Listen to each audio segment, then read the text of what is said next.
following an embarrassing appearance at the Commonwealth Summit in Samoa, where the Prime Minister was ignored when leaders included a clause in the final communiqué which called for dialogue on the question of reparatory justice.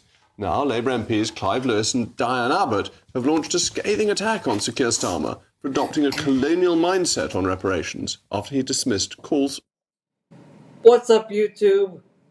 Today we are covering how feminists are now openly admitting that they idolize Adolf Hitler. They're not even trying to hide it anymore. They're not. So, let's get into it. Well, I'm joined now by the anti-racism activist Iman Ayton. Well, Iman, thanks so much for coming in. You've had a run to get here, which is noble of you. And I'm very grateful that you waited for me. I'm sure you were on time, as usual. You're very meticulous in that respect, but thank you for waiting for me. Thank you for being here. It seems to me that the Labour Party is in a terrible muddle about this, because Keir Starmer clearly doesn't want to do it, because the British voter does not want to spend billions of pounds on reparations, and yet the left of the Labour Party is very keen to do it. So how does he square this circle? Many reasons, Jacob. I think it's really important to just realise that this figure, so we've seen many different figures from 200 billion to... 17 trillion, I think, is the highest I've seen. 18.8, if you don't mind me correcting you, sir. No, of course not. 18.8, that was from the Brattle Group report. So we have many different figures being thrown about as of late. And I really want people to realise that this figure, whether it be 200 million or billion to 18.8 billion. This is to do with slavery and colonialism. So I just... All right.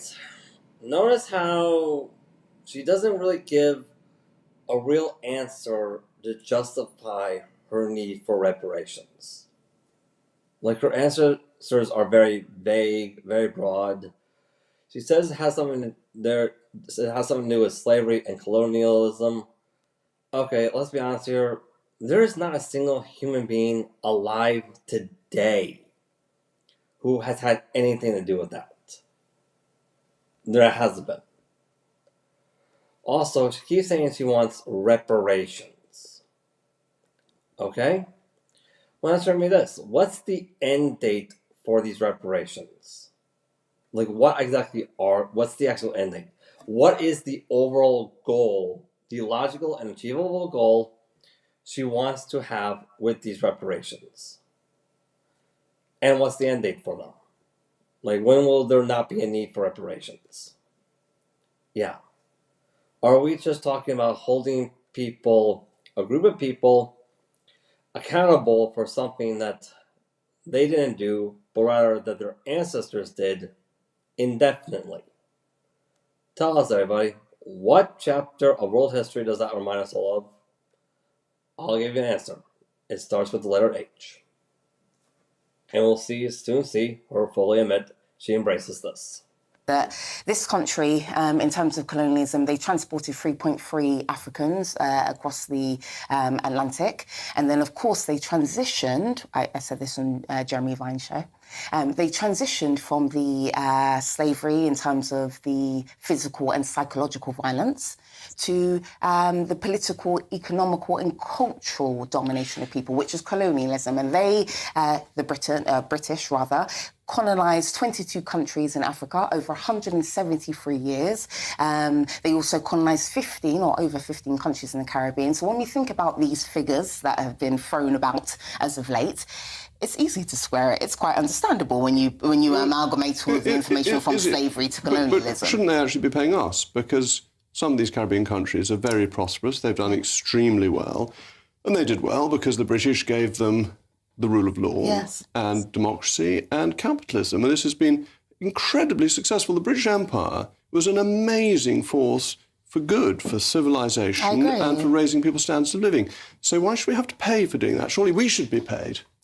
I think that's a very bold question to ask a strong black woman on your channel, Jacob. And I'll actually pose a question to you. Would you say that about Jews? So I'll just give the context. First and foremost, one could easily argue that the Jewish community, the Israeli Jews, benefited from the Holocaust. And but I don't think you could. Wait, allow me to finish. Allow me to finish. Let me bring it home, Jacob. Let me bring it home. They benefited from Holocaust and Hitler due to the fact that they were given the state of Israel Israel, their life expectancy improved, and last but not least, their GDP improved. Israel's GDP improved as a result of Germany giving reparations in 1952. So would you say on national TV about the Jews that they should be happy and should be thanking Hitler and the Holocaust, Amy and Dave?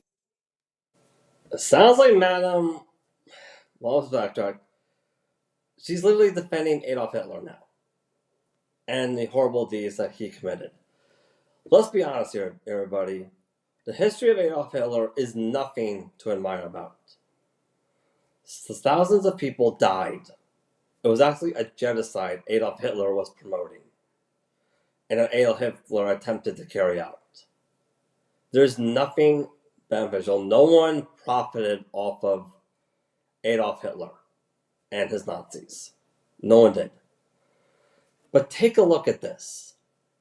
We have a feminist who is actively, fully admitting on national news that the feminist movement actually does fully support Adolf Hitler.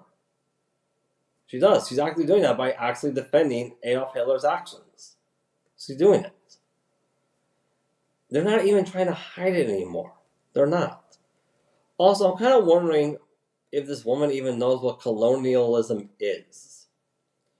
Because let's face it, the United States of America wouldn't exist if Britain didn't try to colonize it.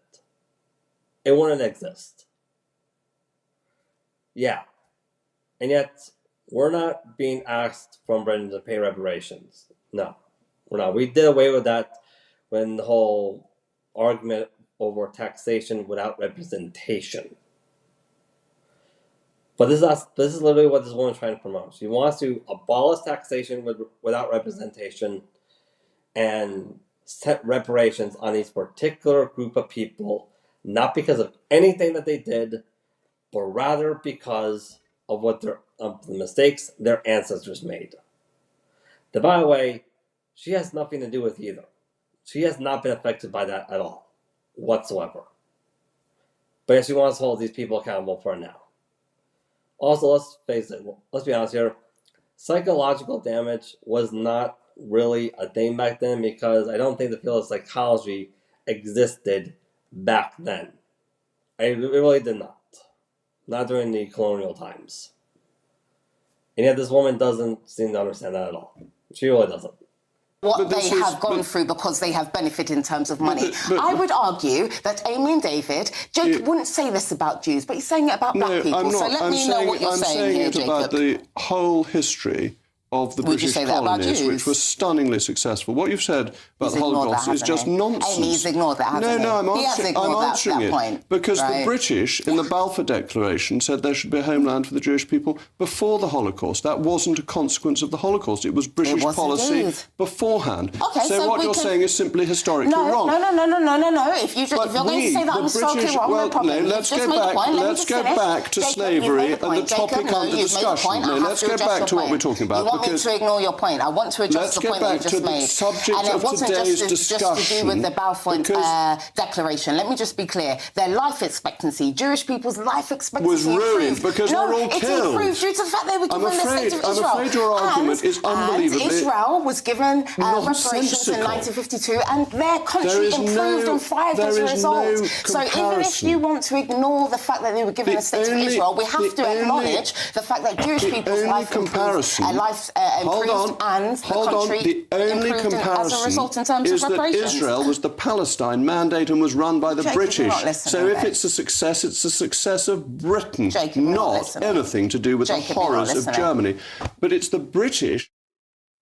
She keeps saying he's not listening. Madam, you're the one not letting him speak. That's really what it is.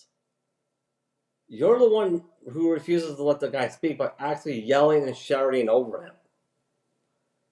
Now let me see. What particular chapter of history does that remind you of? Where, hey, it says these people were not permitting these people to speak. I'll give you all a hint. It starts with the letter H, which this woman has fully admitted she's a full-fledged supporter of. She openly admitted that. on national television.